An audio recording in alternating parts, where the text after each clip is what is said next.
Welcome back to Count Me In. I'm your host, Adam Larson, and on today's episode, we're zeroing in on the pivotal role of personal branding and mastering your professional trajectory.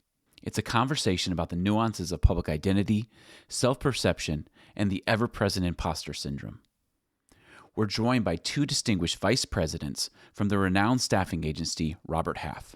Linda Muneka and Ai Ling are here to impart their expertise on advocating for your own brand and the significance of feedback in harmonizing your internal intentions with external perceptions. Whether you're aiming to enhance your online presence, gearing up for your next career leap, or looking to cultivate a dynamic personal brand, this episode is your go-to resource. Get ready to dive deep as we lay down the blueprint for interview success and round out your professional toolkit. Let's get started.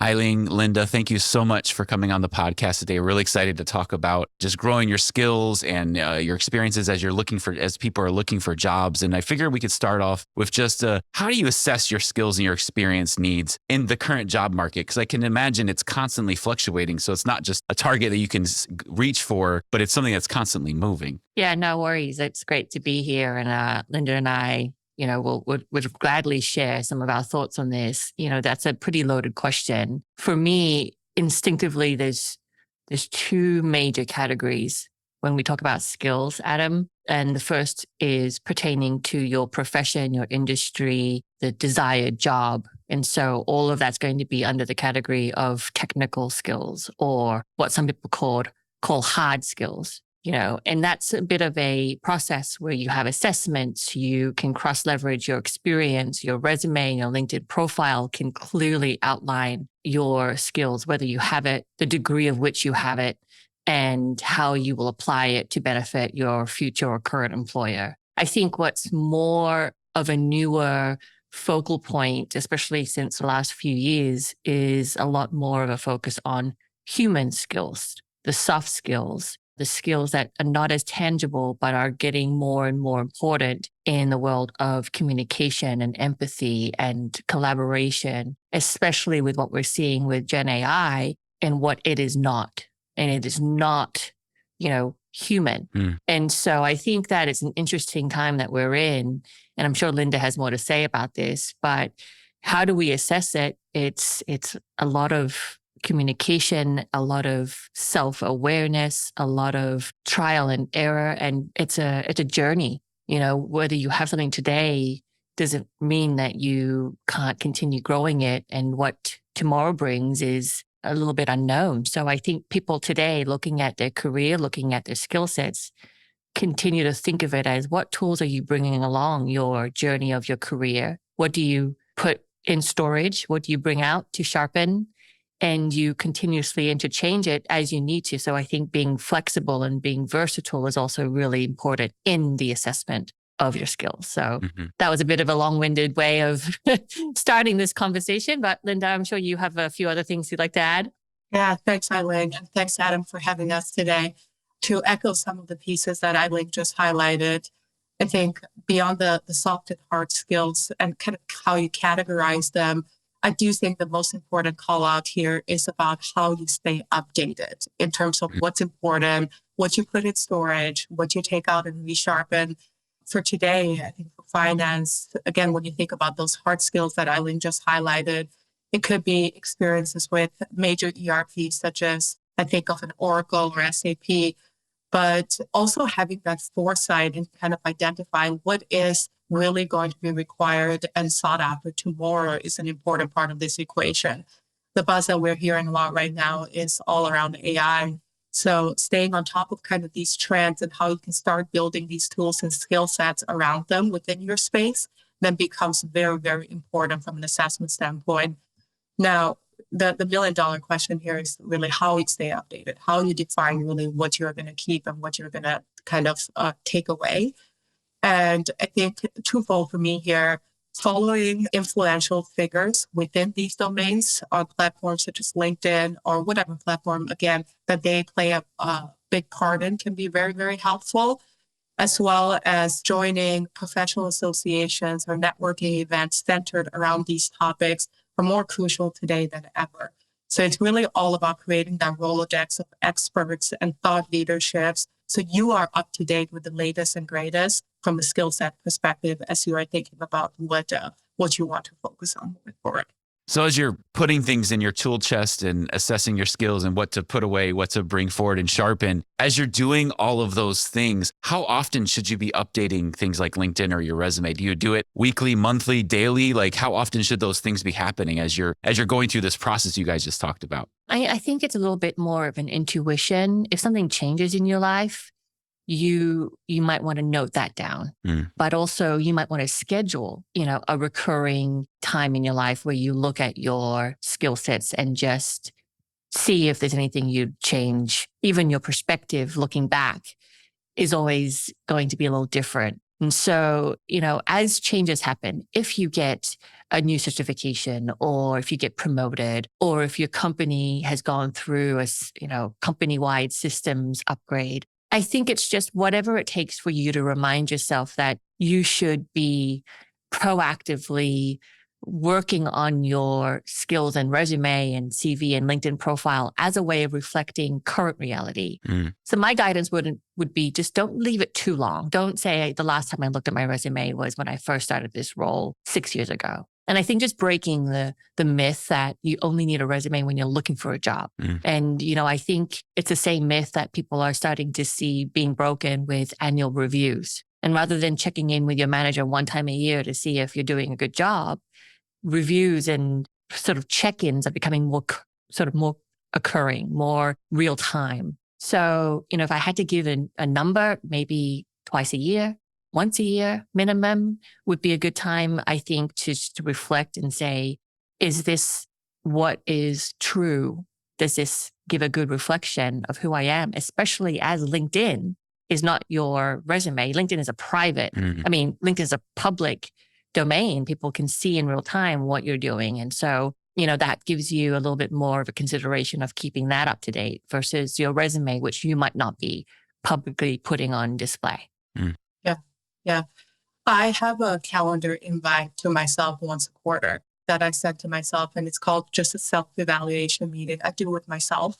And to me, I think it's very important to have some intentionality around this because, again, we are so busy on our day-to-day that I think the last thing that we typically do is really do that tool dump that we typically talk about, just assess all the tools that you have, sharpen them, take them out, and some of the ones that might not just be as relevant for your current or future positions. So I do those quarterly, but again, to Ai Ling's point, which I very much agree, I think there is that intentional piece of it, but there is also that organic piece of it where as, again, these events happen, as you go through a system implementation, as you add another stripe, and you want to make sure that you kind of update it organically. But it's all comes down to don't leave it for too long. Don't make it a trigger event for your next job, because that's when you realize that you just simply would not remember what your accomplishment on April 19th, 2019 is. So it's really more just about creating some milestones so you can capture all that information. And then when you need them, you probably won't utilize all of the milestones or all of the accomplishments that you have, again, been capturing, but you can then pick and choose on what's most relevant at that time. Yeah, I'd also recommend keeping a brag book or some type of folder in your inbox where you can click and drag any compliments, any kudos emails, any recommendations or acknowledgements that you get, even just nice thank you notes that if not for you, this person would not have shown gratitude or gotten some type of benefit. Keep a log, keep some type of scrapbook, a professional scrapbook of all of your wins, big or small, because these are the things that add up. And these are the things we tend to forget when it comes to sitting down and writing about your strengths and how you've contributed to the team and how you show examples of leadership or overcoming obstacles. So I think this is really more about keeping that professional diary, good and bad. And when the time comes, you have all of this from yourself to your future self to work on, and it can make a big impact because nobody likes being put on the spot and being asked questions that they have to dig into their memory archive. It's tough to remember that. Yeah.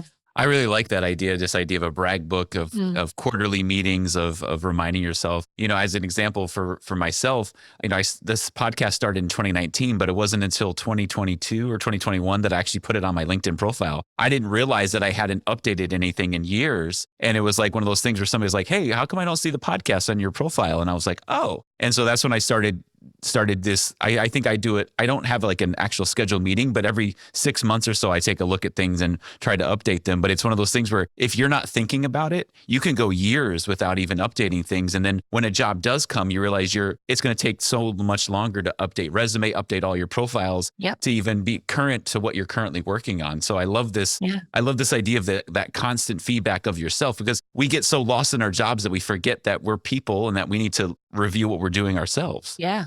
Yeah. And that's it. Nobody's advocating for you more than you are yourself, and there are some people that have accountability partners, or they can outsource or delegate that work. But ultimately, you are your best brand ambassador. You are your best career coach and your best cheerleader. So, I think that everybody should have some type of way to communicate with their future self, so that journey and that growth continues in the right track, in the right direction. Yeah. And I also think one of my old managers told me this once, and it really, really stuck with me. They said, when you keep a folder, for them, it was an email folder with all the thank you notes, with all the congratulatory notes, everything, again, essentially that we're talking about here. And they said, beyond job search, they said, whenever you're having a bad day, whenever you feel like this is an imposter syndrome day, pull out that folder and take a look at what you have been able to accomplish to date. And I think it's a little shot in the arms like this that really can help us in just, again, keep going and acknowledging the fact that we've worked very hard to get to where we are today.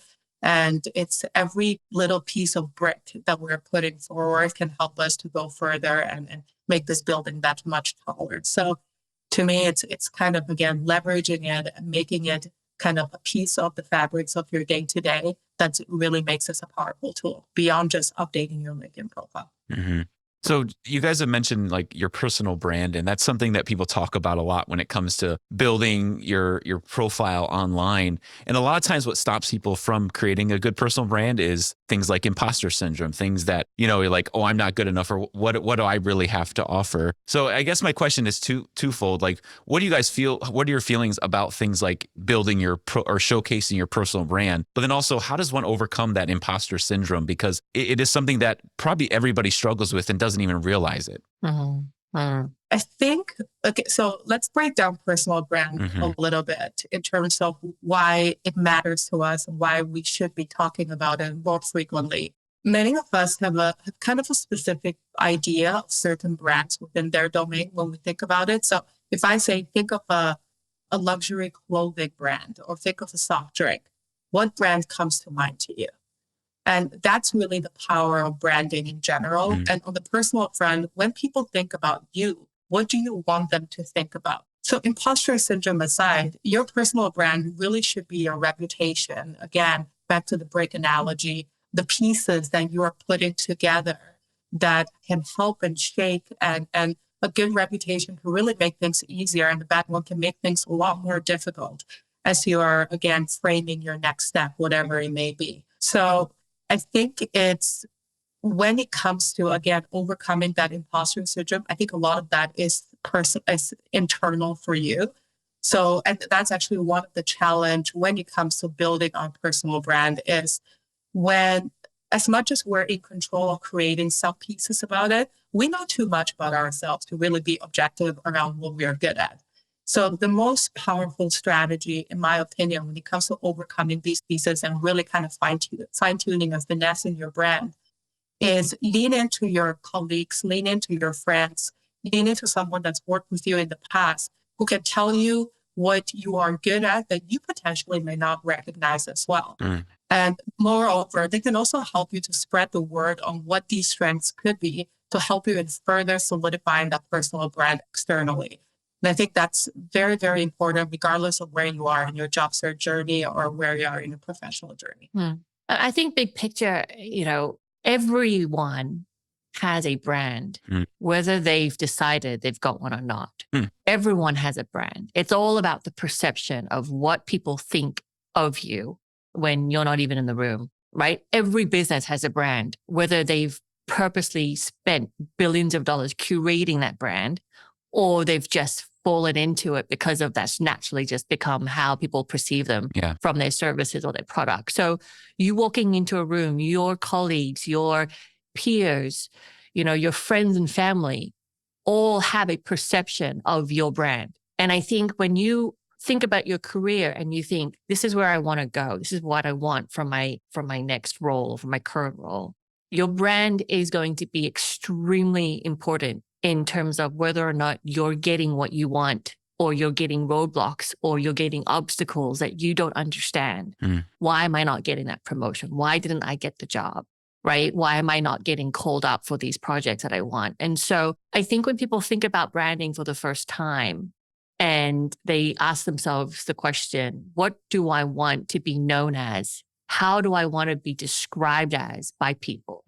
And children even do this with friends. It's like, oh, Matt, my friend, he's the smart one, right? Julia is the one that never gets in trouble. People have already ideas of who people are and what they're about. The question is your perceived brand in your mind's eye the reality? Is it aligned with what people think of you?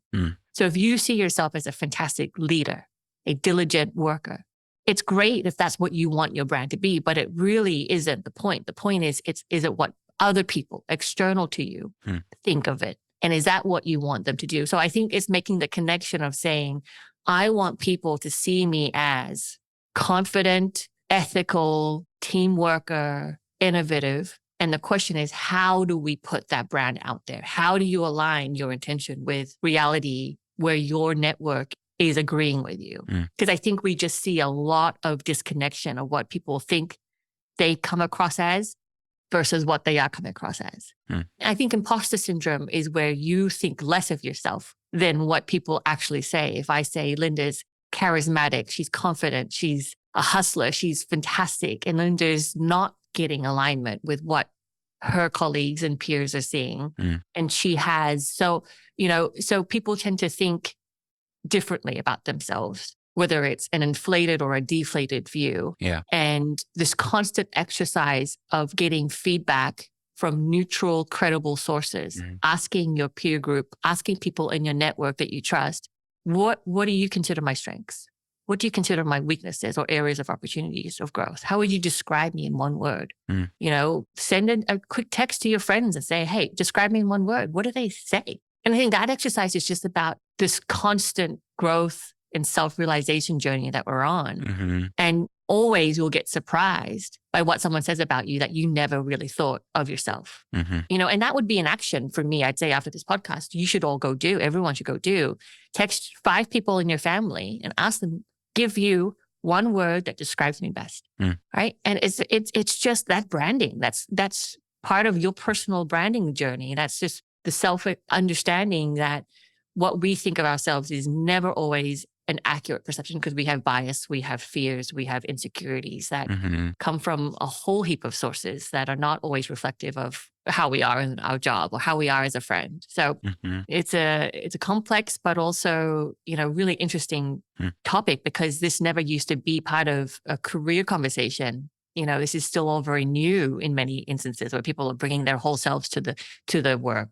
People are bringing their whole selves to their career conversation. Yeah. Well, and before it used to be you had to impress people in a certain office. Now your brand is out there, and people's perception of you is perceived by anybody who has access to your profiles online. So it's a whole different world of where you're looking, because before you just had to be a part of office politics and make sure you hobnob with the right people, and then maybe you'd get that promotion. But now it's like there's so many other aspects. And a lot of times people say perception is everything. Perception can be reality. And whether it's happening or not, people's perceptions are an important thing. And whether you like it or not, you still have to be aware of people's perceptions. A lot of times people say, oh, I don't care about what people think about me. Well, you may not care what people think about it, but you should be aware what people think about you so you can change that if you need to. Yeah, 100%. I was just going to say we're different to different people. Yes. And so this need to be versatile and to realize that who you are to one person can be completely different to another person. And so there's many layers in which, we're not just this one-dimensional, two-dimensional widget. People can change and grow and develop. And so it's extremely complex when you start thinking about how would you describe me? It really depends who's describing you in one context. And so you could be the bold, confident leader, from a personal branding standpoint to someone. And then you could be the empathetic, listening, this is like therapy podcast, host to someone else. And those can have very different personality attributes or very different skill sets to two different people. Yeah, I think context is really key here. At the end of the day, I think there is multiple lenses, there's multiple viewpoints. I think there's a saying about you can be the juiciest orange, but there's always going to be someone that doesn't like oranges. So fundamentally, it really comes down to you can never please everyone in terms of your branding and how you are perceived. But at some point, you're just going to have to draw the line on the sand in terms of what is right for you. From morally, who do you want to be? Culturally, who do you want to be? From a skill set perspective, what skills do you want to have? I think all of those pieces play a huge part in terms of who you are as a person. Yeah. And fundamentally, it's the imposter syndrome exists for everyone, but it comes down to really draw the line somewhere on the sand where it essentially will let you sleep at night and make you feel like this is a net positive experience, a net positive date for you. And that's all. I read a quote back in August and I had to find it real quick because I wanted to share it. Adam Grant, who's the author, he said, imposter syndrome, means I don't know what I'm doing. It's only a matter of time till everyone finds out. But changing it to the growth mindset says, I don't know what I'm doing yet, but it's only a matter of time till I figure it out. So it's changing that mindset from, hey, because there are going to be new things constantly happening in our lives. So we have to change our mindset to say, hey, I don't know what this means, how to do this yet, but I will know in the future. And it's changing that from, I don't know what I'm doing and it's only a matter of time before people, expose me. It's like, well, I may not know what I'm doing yet, but I'm going to figure it out as I'm going along. And that changes you from imposter to changing to that growth. And I thought that's really pertinent to what we're talking about. That's amazing, Adam. Thanks for sharing that. Here is a secret. Nobody really knows what they're doing fundamentally. So I think, yes, it's a little bit of a mindset switch and understanding that we're just all in it to figure this out and we'll hopefully get there one day. But it's more about the journey. Yeah. It's powerful. So let's say somebody's been listening to this conversation and they've been applying all these steps and really working on themselves. Let's say they get that job interview. They've been trying to switch jobs or they've been looking for a job and they've been doing the work. They get that job interview. What should be their steps? Like, what are some steps that they should take to prepare for that and be ready to be memorable in that interview? They've been working hard at it. And what are those next steps? Yeah. In the context of, say, personal branding and in the context of how you want to come across, I think it starts off with a little bit of a self-evaluation based on, again, like what we just said, is identify really what are the characteristics that your brand is and it represents. I think it's about, once you know really what your end goal is, how you want to come across and help bridging that gap as much as possible. And in order to do that, it's about leveraging really a combination of thought leaderships and peer testimonials to really help you to craft that narrative, whatever it may be. So in other words, what's important to your personal brand and what's important to your value proposition is how you're a team player. Say we're in an interview setting. You want to showcase that you're a team player. You want to showcase that under a fast-paced environment, you work very well with your peers. Utilize some real life experience for a time where you had to help your team in achieving this greater goal, whatever it may be, during a very stressful time can be really, really helpful in crafting that, again, narrative and telling that story and in showcasing your brand, which should be something that happens fairly organically, but you're in a very not organic setting of an interview. And on the other side, if being an expert of your knowledge in, let's say, property accounting is part of the brand that you want to showcase from a skill set, hard skills perspective, then you really want to weave in some thought leadership in how again, you've utilized this theory, you utilize this methodology to help you on a day-to-day basis on your last position. So again, it's back to the putting some intentionality in terms of how you kind of portray this brand during this very non-organic interview setting that will require some thought process and some intentionality behind that. Yeah, I mean, I'd say that getting a job interview, first of all, the first thing I would do is celebrate that because that is a huge win in itself. And, there are some people that are just generally very lucky to get job interviews by the nature of the industry and the career and the level that they're at in the market. There are just certain jobs that have more demand and certain jobs that don't. So for those that are listening that are having a hard time even getting that interview and are sending out applications and just don't know why, all I would say is don't give up, right? But when you say, hey, we've got a job interview, I emphasize the celebrate because you want to think strategically, what was it that got you that interview? You need to know as much as you can, what was it in your skill set or your experience that piqued the interest of the decision maker who said, I want to meet this person. Because if you can go into an interview knowing that, you're already halfway there. Because what you're doing is you're finding where your leverage and where your value add is before you even walk in the door. So whether that's a conversation with the recruiter that submitted you in or someone in HR that has called you to confirm that, you could say, hey, curious, what was it about my experience that caught your eye or caught the eye of the hiring manager? What was it that got me the interview? I always like that feedback, right? And that is a huge advantage for people who can walk in and already know what it is that the person is interested in knowing more of versus people who just show up and don't know that insight, right? And everything Linda said about intentional preparation, I mean, this is 80% of a successful interview, right? You don't want to show up to an interview not having investigated the people you're meeting, the company, the culture, the people they've hired before. Look at the company LinkedIn and see what type of patterns can you see with who they've hired, what type of experience, school, degrees, certifications they've got. Try to network and research within professional boundaries, of course, but try to find out as much as you can. Who do you know that knows this person? What do they like? What type of interview style? What kind of questions are you going to expect? Because it's all about the preparation, because preparation will give you the confidence, first of all, which you need in the interview, because everyone gets nervous in an interview. Yeah. Right? And the more preparation, the more you walk in and you say, I have prepared for this to the best of my ability. Number two, preparation gives you the ability to answer questions before they're even asked.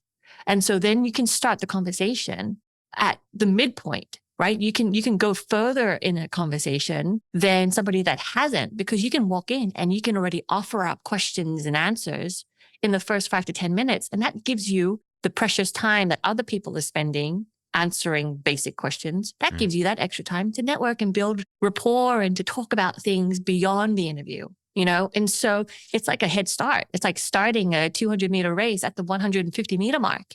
And so I think so many people think that an interview is about the performance, and it is. But what's behind the performance is the fact that you've been talking about yourself. Your resume's already been updated. You didn't spend the week, researching basic questions. You spent the week networking and getting really specific insight to the company that you're meeting.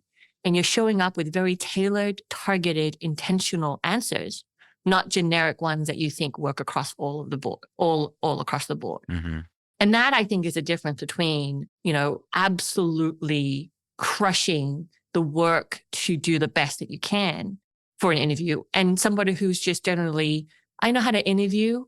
And we all know the basics, don't be late, wear professional clothes, show up on time, have a spare resume, have questions.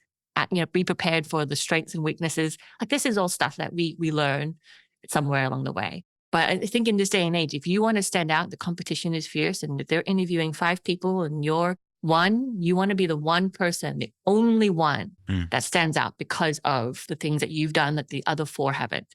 And if you're not going to get the job, let it only be because you weren't the most qualified and not because you weren't the most prepared, because you can control how much you prepare for the interview. Yeah. So I think the step I would take would be everything that Linda's covered, the intentional preparation, the methods, the research, knowing your industry, knowing the company, but your preparation started way before you even applied to the job, and understanding your brand, understanding your skills, your resume is relatively updated. And you know that this conversation is going to be a result of months in the making. Yeah.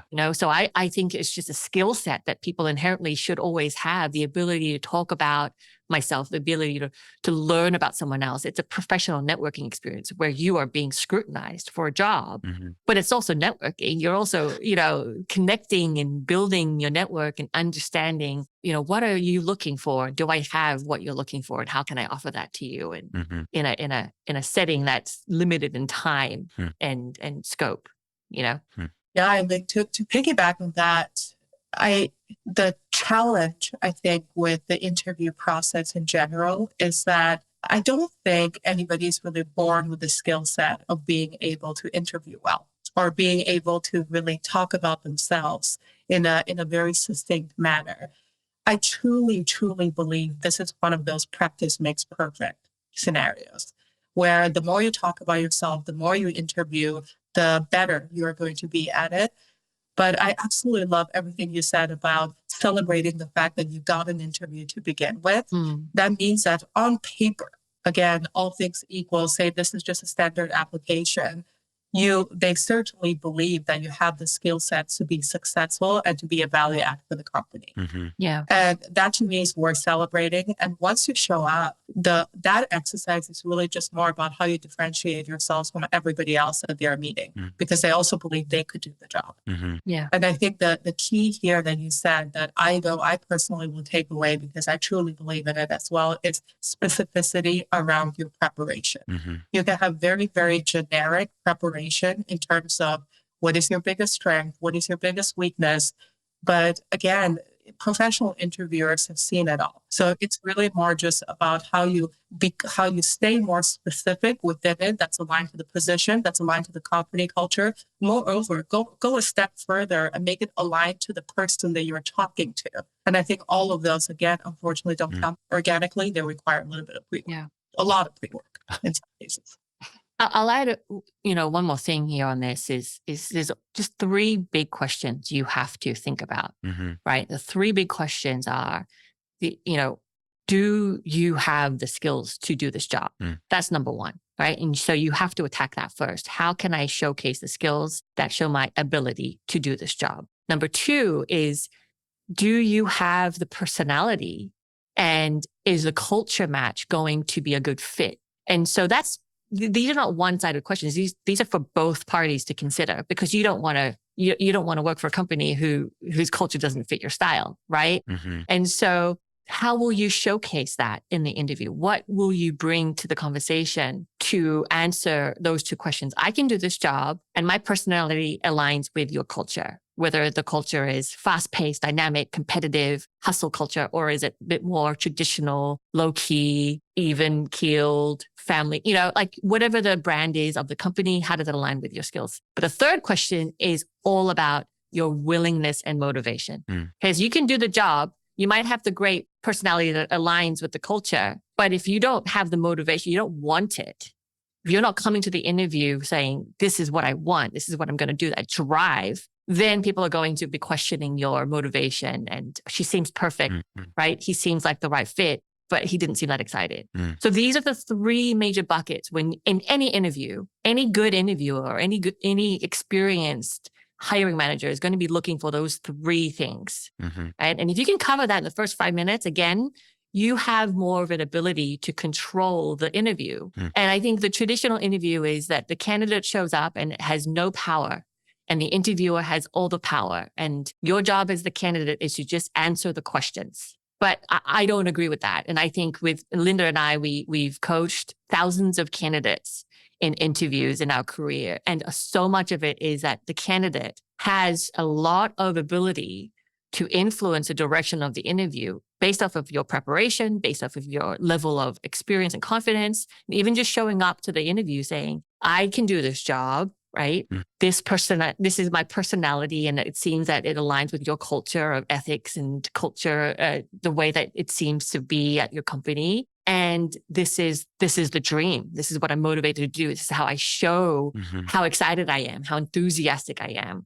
If you could show that in the first 5 minutes, you've already covered a lot of the questions and concerns that an interview usually takes 30 to 60 minutes to cover. Yeah. So I think that for me is just kind of the takeaway. If you're setting up an interview, if you've got an interview lined up, really work to prepare those 3 buckets. And I think you're going to be in a really good position. It's almost like the interview itself is the top of the iceberg. It's just the tip top that's showing above the water. But the preparation for the interview is everything underneath that you don't see underneath the water. That's kind of the image I got as you guys are both describing everything you need to do to prepare for an interview. It's like the interview is just the part where you're in the room with the person talking. Everything else happens beforehand, the stuff you don't see. And that's the key component that you can't forget. You can't just show up an interview having spent 5 minutes on the person's website and think you're ready to go. Absolutely. Don't do that. Definitely don't do that. Yeah. Well, this has been a great conversation. We could probably talk for hours on these subjects, and there's so many other things we could cover. We could unpack things that we've said, but I just want to thank both of you for coming on the podcast today. It's been wonderful speaking with you, and I look forward to having you again in the future. Thanks for having us, Adam. It's a pleasure. Thank you, Adam. This has been Count Me In, IMA's podcast, providing you with the latest perspectives of thought leaders from the accounting and finance profession. If you like what you heard and you'd like to be counted in for more relevant accounting and finance education, visit IMA's website at www.imanet.org.